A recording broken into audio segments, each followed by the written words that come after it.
வணக்கம். ஓம் நம சிவாய.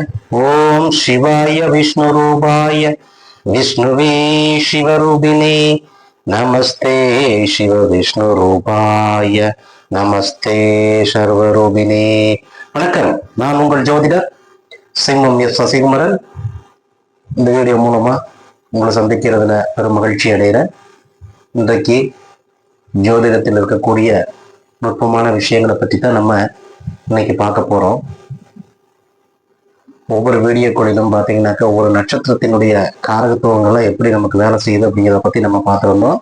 அதுபோல் பார்த்தீங்கன்னாக்கா பாவகங்களும் நமக்கு எவ்வாறு நன்மை செய்யும், அந்த பாவகங்கள் நமக்கு எவ்விதமான நேரங்களில், காலங்களில், சூழ்நிலைகளில் நமக்கு நன்மை செய்யும் அப்படிங்கிறதை நம்ம பார்க்கணும். பொதுவாக வந்து பார்த்தீங்கன்னாக்கா காலபுருஷ தத்துவத்தில் அந்த 12 வீடுகள் இருக்கு.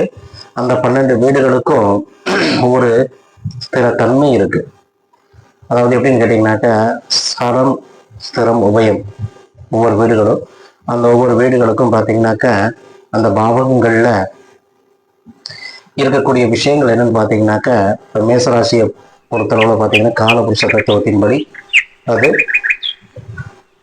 முதல் வீடு. அப்போ முதல் வீடு அப்படிங்கும்போது பார்த்தீங்கன்னாக்கா எண்ணங்களுக்கு முக்கியத்துவம் அளிக்கக்கூடிய வீடு மேசராசி. அப்போ மேசராசிங்கும் போது நம்ம நினைக்கின்ற எண்ணங்கள், சிந்தனைகள், இது எல்லாமே வந்து அங்க அந்த மேசராசிக்குள்ள அது வரும். எப்படின்னு கேட்டீங்கன்னா மேசராசியை பொறுத்தவரை வந்து நினைக்கக்கூடிய இடம், நாம நினைக்கக்கூடிய விஷயங்கள் அனைத்துமே இந்த மேசராசிக்குள்ள அடங்குறதுனால அந்த மேசராசி வந்து நினைக்கிற இடமா சொல்லலாம். அது போல பார்த்தீங்கன்னாக்கா காலபுருஷ தத்துவத்தின்படி 2வது வீடாகிய ரிஷபராசி என்பது பார்த்தீங்கன்னாக்கா 2ஆம் இடம், வாக்குஸ்தானம். அப்போ இந்த வாக்குஸ்தானம் என்கின்ற போது நம்ம பேசக்கூடிய விஷயங்கள் அனைத்துமே அங்கே குறிப்பிடப்படுது. அதாவது காலபுருஷ தத்துவத்தை தப்ப சொல்றேன், தனிப்பட்ட ஜாதகத்துக்கு நான் சொல்லலை. காலபுருஷ தத்துவத்தின் அடிப்படையில் இருக்கக்கூடிய இந்த 12 வீடுகள்ல இருந்து வீடுகளுக்கு உண்டான தன்மைகளை பத்தி தான் இப்ப நான் சொல்றேன். அப்போ இந்த ரிஷபராசிங்கும் போது பார்த்தீங்கன்னாக்கா காலபுருஷனுக்கு தத்துவத்துக்கு 2வது வீடு. அப்போ 2வது வீடுங்கும் போது பார்த்தீங்கன்னாக்கா அந்த வீடு தனஸ்தானம், வாக்குஸ்தானம். அப்போ வாக்குஸ்தானங்கும் போது பார்த்தீங்கன்னா அங்க நாம என்னென்ன விஷயங்களை பத்தி எல்லாம் நம்ம பேசுறோமோ அந்தந்த விஷயங்கள் அனைத்துமே அங்க அது காரகத்துவமா அங்க வைக்கும். இப்போ நம்ம பேசுற இடம் அப்படின்னு பார்த்தீங்கன்னாக்கா ரிஷபராசி. அதுபோல காலபுருஷ தத்துவத்தின் அடிப்படையில பார்த்தீங்கன்னாக்கா 3வது வீடு மிதுன வீடு. மிதுன வீடுங்கிற பொறுத்தவரை பார்த்தீங்கன்னாக்க அங்க தொலைத்தொடர்புகள் சம்பந்தப்பட்ட விஷயங்கள்,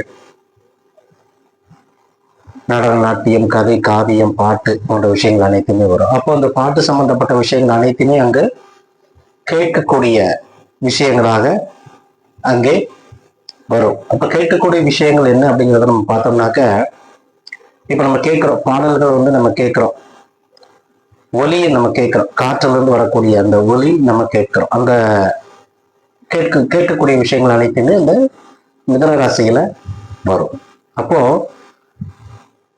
மேசராசினா நினைக்கும் இடம், ரிஷபராசிங்கும் போது பேசக்கூடிய இடம், சப்தத்தை குறிக்கக்கூடிய இடம், 3வது இடமாகிய மிதுன ராசிங்கும் போது பார்த்தீங்கன்னாக்க கேட்கக்கூடிய இடம். அதுபோல 4ஆம் இடம் சொல்லக்கூடிய கடகராசி.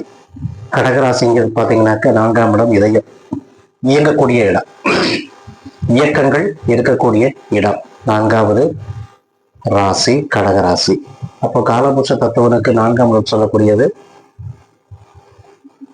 இருதயம், ஹார்ட் சம்பந்தப்பட்ட. அப்போ அந்த இருதயம் வந்து இயங்கிக் கொண்டே இருக்க வேண்டும், அப்பதான் வந்து இயக்கங்கள் சரியா இருக்கும் அப்படிங்கிறது நம்ம அதுல சொல்லிக்கலாம். அப்போ ஒவ்வொரு விஷயங்களும் பார்த்தீங்கன்னாக்க அந்த காரகத்துவம் அந்த பாவகத்துக்கு இருக்கிறதுனால அதை வச்சு பலாபலன் சொல்லும் போது ரொம்பவே எளிமையாகவும் இருக்கும் அப்படிங்கிறத நம்ம இதுல சொல்லலாம். அதுபோக சிம்மராசியை பொறுத்தளவுல பார்த்தீங்கன்னாக்க காலபுருஷ தத்துவத்துக்கு 5வது வீடு. அந்த 5வது வீடு என்னன்னு சொல்றது அப்படின்னாக்க காதல் சம்பந்தப்பட்ட விஷயங்கள்.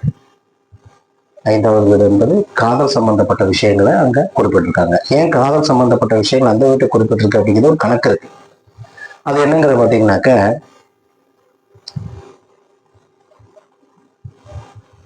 பூர்வ ஜென்ம கர்மாவின் அடிப்படை, பூர்வ ஜென்ம புண்ணியத்தின் அடிப்படையில், கர்மா கூட கிடையாது, பூர்வ ஜென்ம புண்ணியத்தின் அடிப்படையில நமக்கு ஒரு பெண்ணை விரும்புகிறோம், அந்த பெண்ணை விரும்பி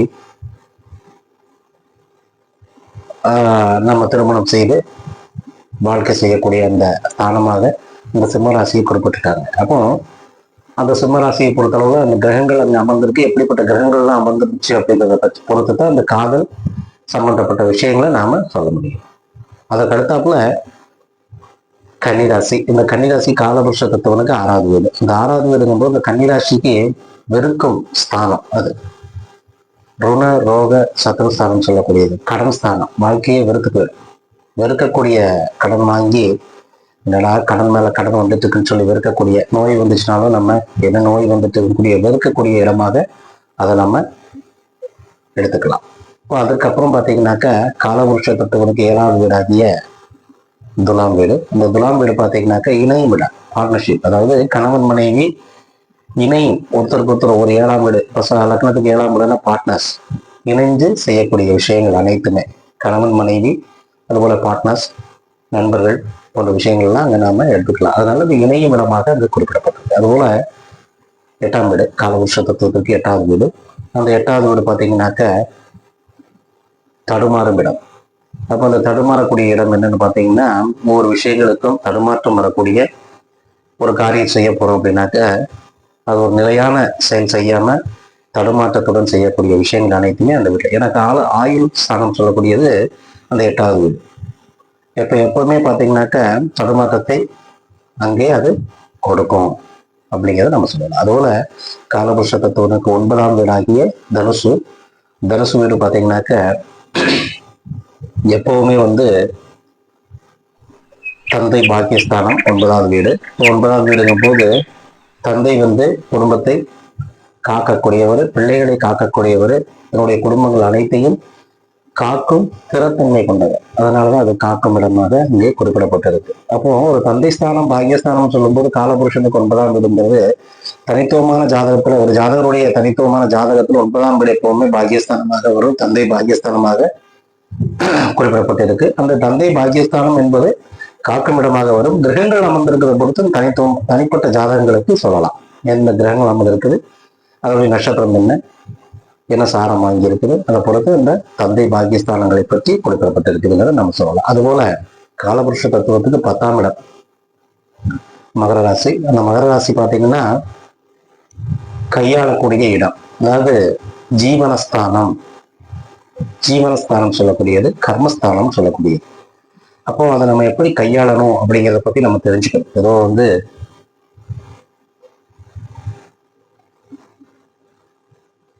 ஒரு விஷயத்தை பத்தி நம்ம தெரிஞ்சுக்கணும். நம்முடைய கர்மாவை நாம் தெரிந்து கொள்ள வேண்டும். இப்படிப்பட்ட கர்மா நமக்கு இருக்குது, அந்த கர்ம வினைக்கு ஏற்ப நம்ம இறைவனை வழிபாடு செய்து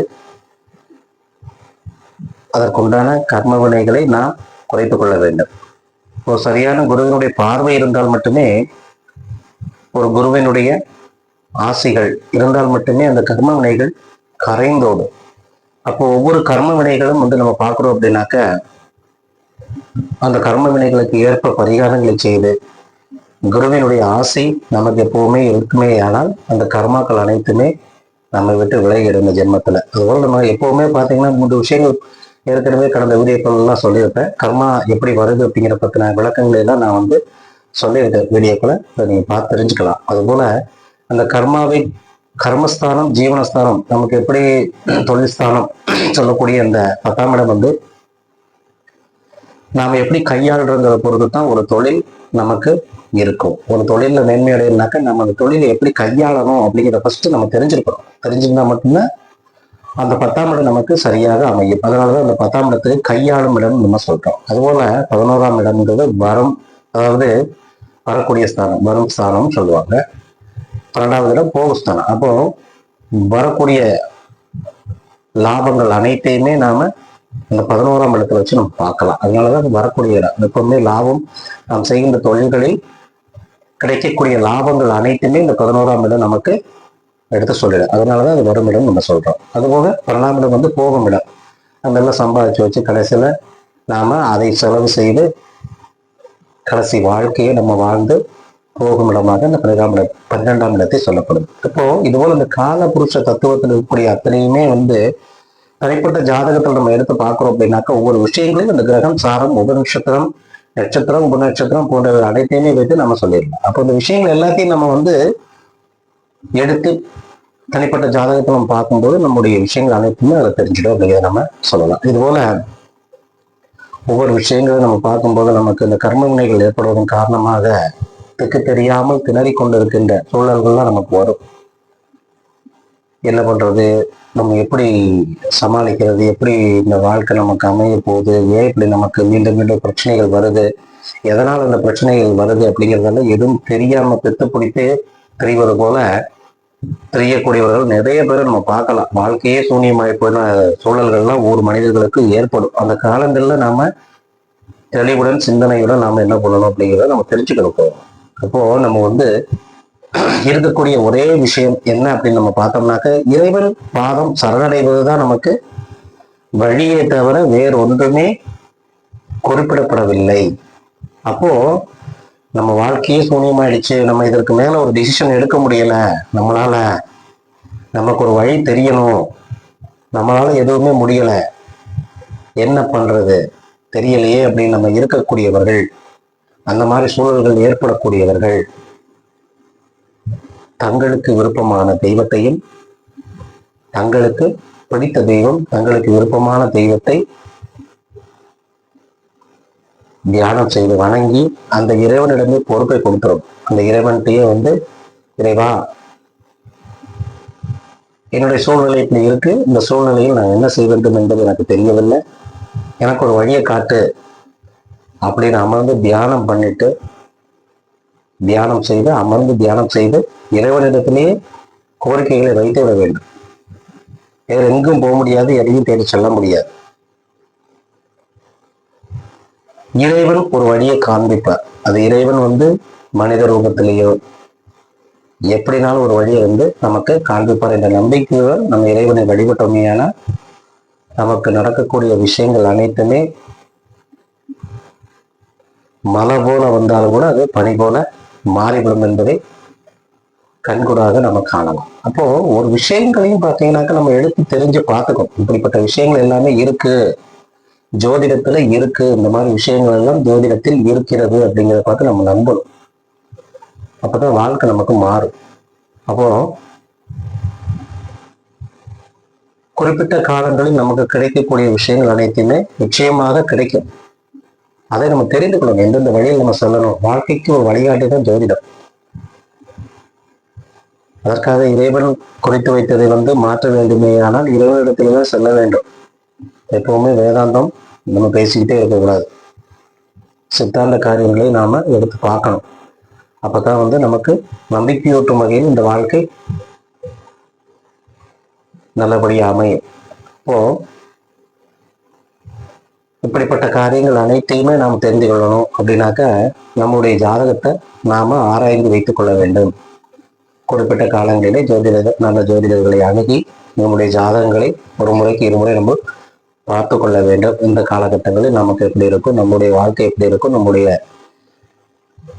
வீட்டில் இருக்கக்கூடிய பிள்ளைகளுடைய மகன் மகள் உற்றார் உறவு, நமக்கு நம்மளுடைய பேர குழந்தைகளாக இருக்கட்டும், மற்றவங்க எல்லாத்துக்குமே நம்ம ஜோதிடர் அணுகி அந்த காலகட்டங்களில் எப்படி இருக்குங்கிறத நம்ம தெரிஞ்சு அதற்கு தகுந்தாற் போல் உள்ள ஜபம், தவம் போன்ற விஷயங்களை அனைத்தையுமே பிள்ளைகளையும் குழந்தைகளையும் நம்ம செய்ய சொல்லுவோமேயானால் அந்த காரியங்கள், அவர்களுக்கு வரக்கூடிய துன்பங்கள் கரைந்து ஒரு வாழ்க்கையில் நன்மை ஏற்படும் என்பதை இந்த வீடியோ மூலமா சொல்லிக்கிறேன். இது போன்ற வீடியோக்கள் உங்களுக்கு கிடைக்கணும், இது போன்ற வீடியோக்கள் நீங்க பார்க்கணும் அப்படின்னு நினைச்சீங்கன்னா சப்ஸ்கிரைப் பண்ணா மட்டும்தான் நீங்க பார்க்க முடியும். உங்களுடைய கேள்விகளை நீங்க கமெண்ட் பாக்ஸ்ல தெரிவிச்சு நீங்க கேட்டுக்கலாம். அனைத்து கேள்விகளுக்கும் வீடியோ மூலமாகவும் கமெண்ட் பாக்ஸ்லயே நாங்க தெரிவிச்சுட்டு இருக்கிறோம். இது போன்ற வீடியோக்கள் கிடைக்கணும் அப்படின்னு நீங்க நினைச்சீங்கன்னா சப்ஸ்கிரைப் பண்ணா மட்டும்தான் உங்களுக்கு கிடைக்கும். லைக் பண்ணாதவங்க லைக் பண்ணுங்க, சப்ஸ்கிரைப் பண்ணாதவங்க சப்ஸ்கிரைப் பண்ணுங்க. உங்களுடைய ஜாதகங்களை விரிவான விளக்கங்கள் நீங்க தெரிஞ்சு கொள்ளணும் அப்படின்னு நீங்க நினைக்கிறீங்க அப்படின்னாக்க நீங்க உங்களுடைய ஜாதகங்களை என்னுடைய வாட்ஸ்அப் நம்பர் டிஸ்கிரிப்ஷன்ல கொடுத்துருக்குறேன். அந்த நம்பருக்கு நீங்க உங்களுடைய ஜாதகம், உங்களுடைய குழந்தைகள், உங்களுடைய பேர குழந்தைகள், உங்களுடைய உறவினர்கள் ஜாதகங்களை நீங்கள் அனுப்பி அதில் இருக்கக்கூடிய விஷயங்களை நீங்கள் தெரிந்து கொள்ளலாம் என்பதை தெரிவித்து வாழ்க வளத்துடன் நன்றி, வணக்கம். நான் உங்கள் ஜோதிடர் சிம்மம் எஸ் சசிகுமாரன். வணக்கம்.